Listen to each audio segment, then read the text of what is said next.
It's another at-home edition of MLB Tonight presented by Camping World. Matt Vasgersian with you, along with Carlos Pena and Dan Plesac, courtesy of NTT Home Plate Cam. Guys, here we are, second weekend in May. We've been spending the last couple of months just kind of searching the news wires for bits of good news. And maybe, just maybe, there's a light at the end of the tunnel. Want to get your reaction to a report that hit this week. Multiple sources confirming that Major League Baseball plans to present a plan to the Players Association as to how to get back on the field and execute a 2020 schedule. Likely done in home ballparks, likely done with no fans in the stands, and likely involving some kind of a expanded postseason format. We should mention this is one of many plans that the league is investigating. Dan, when you heard this news, what were your initial thoughts? Excited, Matt. I think the NFL came out with their schedule recently, and I think we all are in agreement that 2020, this corona pandemic, has changed the world. And I think the way that we're going to look at sports the rest of this calendar year, it's not the ideal situation. But, Matt, I think the players, the owners, and I think the fans, they want to see some live baseball. And if we can do that in a way that it's a healthy way for the players, the spectators, the people that work around the game, the travel, if there's a way that they can do this and keep everybody healthy, I think we're going to try the best that we can to see baseball in 2020.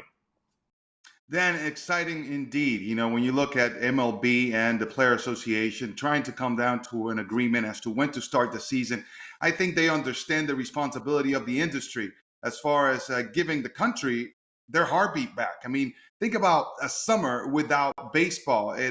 This has been a constant. This sport, baseball, has been a constant in our culture here in this country for the longest of time. So when you don't see baseball being talked about, you don't see baseball on TV.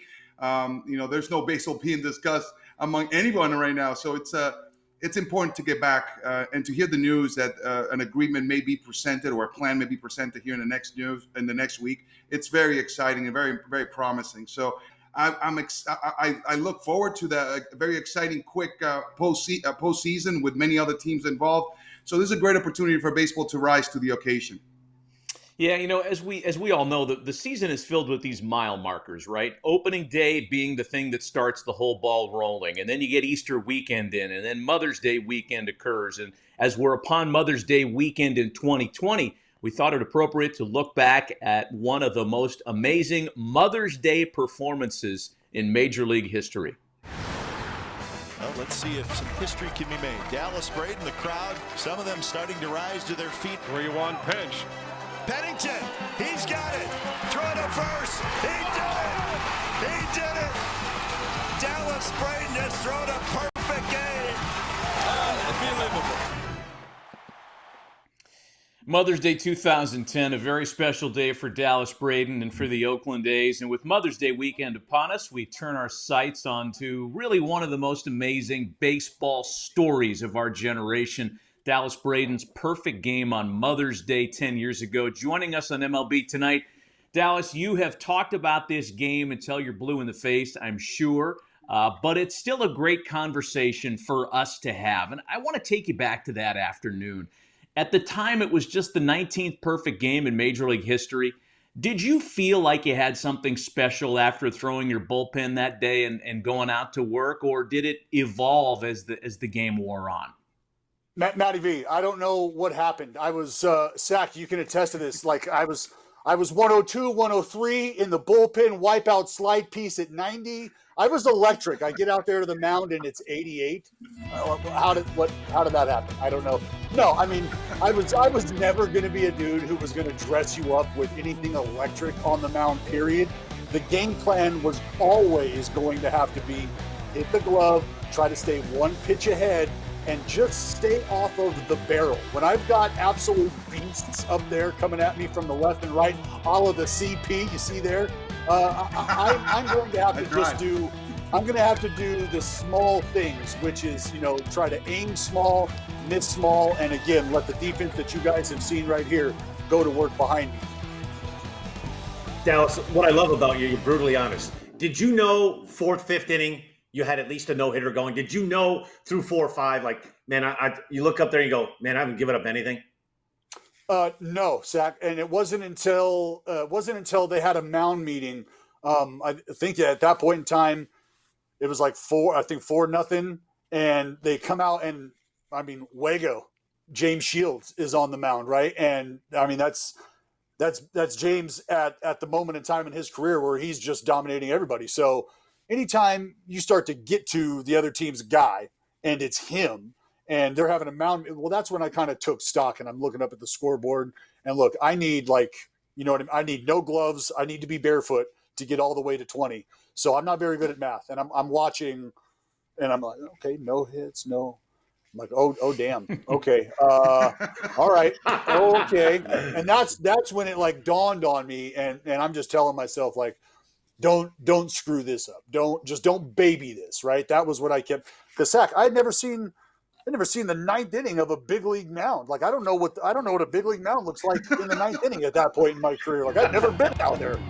Dallas, mid-game, you were like looking inside our dugout, and it almost seemed like you were taunting us. Is that part of your strategy? Because your body language, the way you went about it, man, it just made us want to go out there and really just go deep on you. And I think it worked against us. All that aggression, all that offensive force. Do you use that to your advantage? So yeah, so here's a little nugget, man.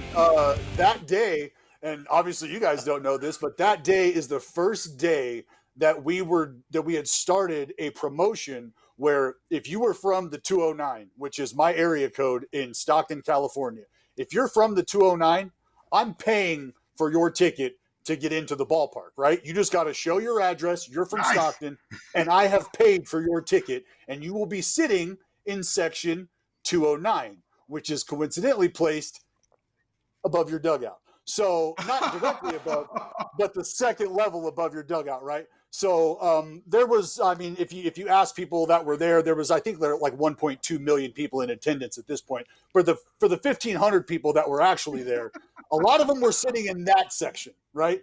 And so throughout the game, sure, I was looking up there, but there was a point in time, and I actually sat down with Longo and had this conversation with him.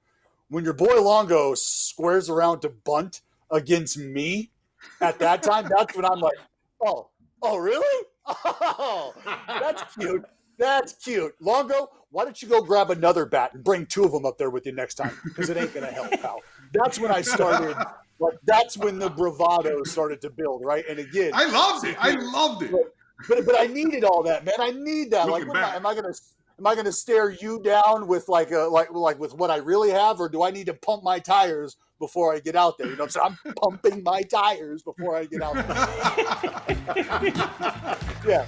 And for fans that aren't aware of kind of the backstory that made this such an amazing baseball human day, is in addition to all the people from the 209 that you had in the ballpark that day, Dallas, your grandmother was there, who, after you lost your mom, was such a big part of your life beforehand. She was there, and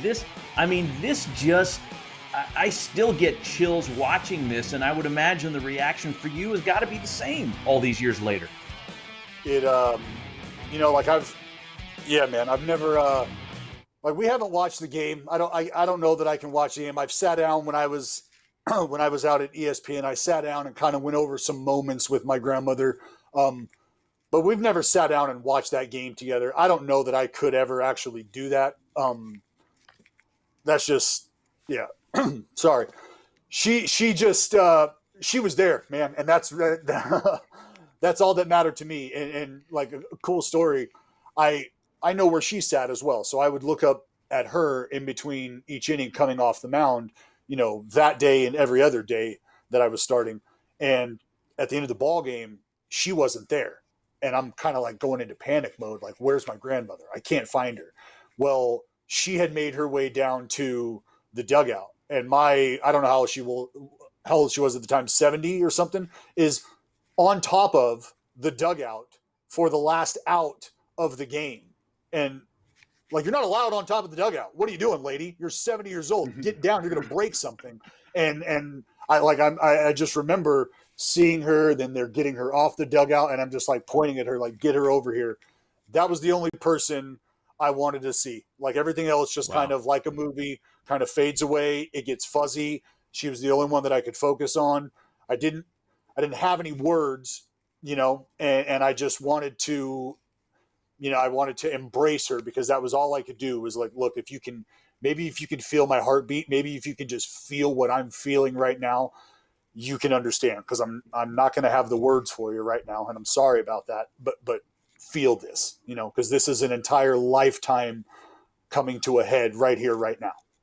Amazing. I know the answer to this, but just because we want to get this little piece of video in before we run out of time with you, 10 years later, looking back at your career with the A's and your new career as a beekeeper, which yielded the sweeter substance?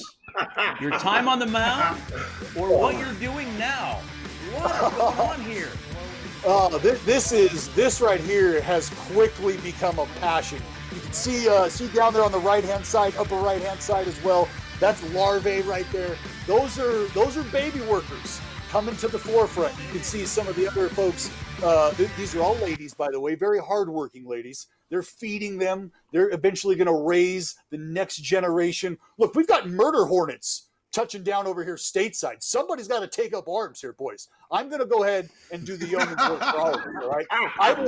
You want me on that wall. You need me on that wall. And I am here. I am here. And you will taste the fruits of our labor. Because, again, total team effort. It's me and the ladies, Matty V. Me and D's. Dallas Braden, the beekeeper, it just doesn't surprise me at all. Did not at all. I think it's an awesome thing. That is awesome. Also awesome, the fact that you took some time with us today. We know you're busy. You got a lot of things going on Barstool. You work with the A's as one of their TV analysts, so thanks for the time. And by the way, if you want to watch Dallas's perfect game, just the 19th in Major League history, and it came against a really good Rays team, Carlos Pena batting fifth on a division championship team that year that would win 96 games. This wasn't the Bad News Bears that he perfectoed. This was a pretty good hitting club. We're going to air it for you Sunday, 5:30 Eastern, 2:30 Oaktown time, right here on MLB Network. More Mother's Day celebrations when we come back. How an all-time great tips his cap to mom and recognizes the influence she had on his great career. Next.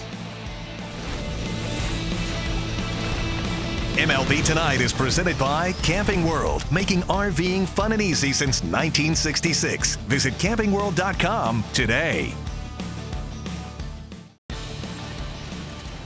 Welcome back to MLB Tonight, presented by Camping World. Former Cy Young Award winner and World Series champ CC Sabathia won 251 games and struck out over 3,000 hitters, a testimony to his brilliant 19-year career. And while his accomplishments and accolades made him an easy fan favorite, CC's biggest supporter was his mom, long before he was a star on the diamond. And as we approach Mother's Day weekend, here's a look at the special mother-son bond.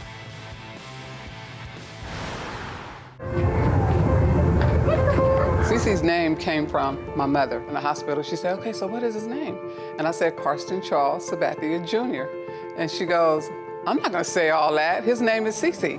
I like that. My dad was in and out of the picture. You know, she did whatever she could to make sure that I had everything. We weren't the richest, we didn't have a lot of money, but I would never know that, the way that she sacrificed and, worked hard and, to get me whatever I needed. I started playing baseball, I was 4 years old, just kind of naturally gravitated to it. It was always a lot of fun for me to play it. He started in T-ball, and he just loved it. I mean, our Saturdays was like amazing, even though he didn't have a game till like 1, 2 o'clock. We would show up for T-ball games, and we was out there like all day to the last game. But we would always have, random gear and, stuff just laying around the house. So we had catcher's gear. He was like, Mom, I need a catcher. And I said, I'll be your catcher. I said, let me go get the gear, let me get the right type of glove and everything. And I said, you could throw to me. And my mom would put the full gear on and get back there, and I would throw bullpens. Like, Game 7 of the World Series and, calling out scenarios, and I'll be back there pitching. It was fun. It was fun. I really enjoyed it. That's probably why my knees are bad now, because he had me squatting. I was his catcher. And I loved it. I loved it. CeCe's senior year, entering into the draft. It was just so much fun. I mean, it really was, because we never took anything for granted. So when he was drafted, he went to school. I remember telling myself I wanted to go to school just so I could try to get my mind off of it. He was like, Mom, I'm not gonna be around here. I had like the whole neighborhood at the house and everything. And he was like, I don't wanna be around it. He said, just call me or call the office when something is decided. It wasn't on MLB Network or it wasn't on TV back then, so it was just waiting for a call. When he got that phone call, he was happy. He came home, and it was an awesome day, surrounded, like I said, by the community, families and friends. It was just an awesome, good day for both of us. Very, very exciting. Very exciting. CeCe Sabathia getting set to make his major league start. I tell you, that first time that I actually saw him in the big leagues was like, it's indescribable. I really feel like the sacrifices paid off. CeCe, after you make this pitch, the wait is over. You know what I remember the most about my debut is I was exhausted. Like, because I hadn't slept, I was just nervous and didn't know what was going on. They come to their feet for Sabathia's debut, and it was a good one. I was so nervous. I was so scared when, CeCe pitching. I was like, oh my God. I used to say that it's not fair that the parents can't be like on the field when their child is pitching. I just felt like that. I just felt like I needed to be as close as I could to him, to help him. Like, yeah, right, he didn't need any help. But that's just how Mom felt,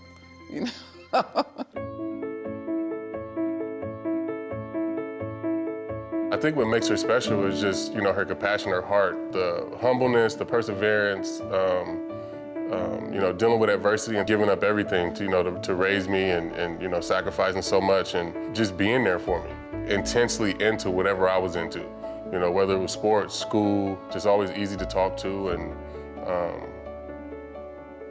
just a great mom.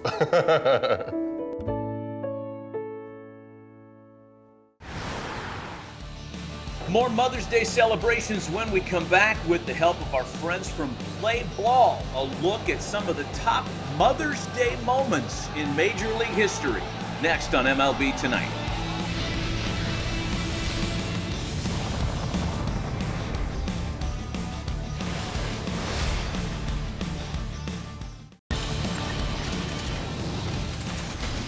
Welcome back to MLB Tonight, presented by Camping World.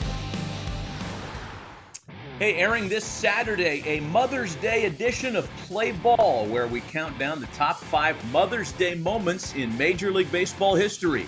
Here is MLB Mashup.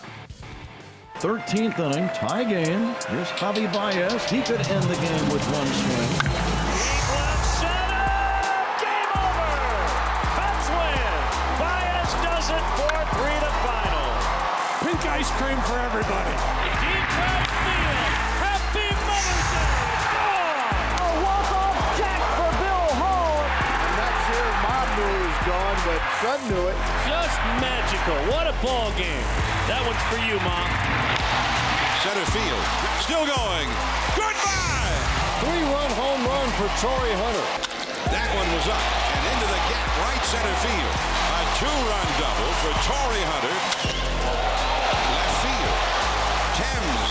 And that is the biggest game for RBIs in the career of Torrey Hunter. 3 balls and 2 strikes.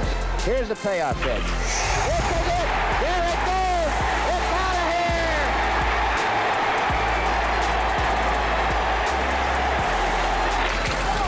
Pennington, he's got it. Throw to first. He did it. He did it. Dallas Braden has thrown a perfect game. Holy cow, he did it. Unbelievable. Dallas Braden's grandmother. What a moment.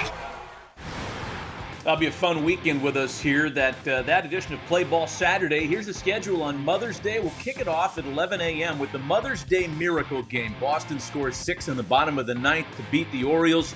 And our night will end with Bleacher Features, a league of their own at 8 Eastern. Stay with us, because when we come back, we'll show you what Bryce Harper and the Fanatic have been up to during this quarantine period to stay busy in Philly. Next. Home Plate Camp is presented by NTT. I miss you guys. Can't wait to get back to the bank and, enjoy hitting some homers and winning some games. So thought I'd get into full uni for you guys. Mom, I have a history test about Philadelphia tomorrow, and I'm really nervous that I won't get any of the answers right. You know what? I think I'm going to have to join that. Story time with the Philly Fanatic. My biased opinion, I still think the best mascot in professional sports, Carlos, everybody is second to the Philly Fanatic. Hey, man, and check out Bryce Harper. Full uni, but not only that, eye black, man. He is game ready. Happy Mother's Day weekend, everybody. We'll see you next week.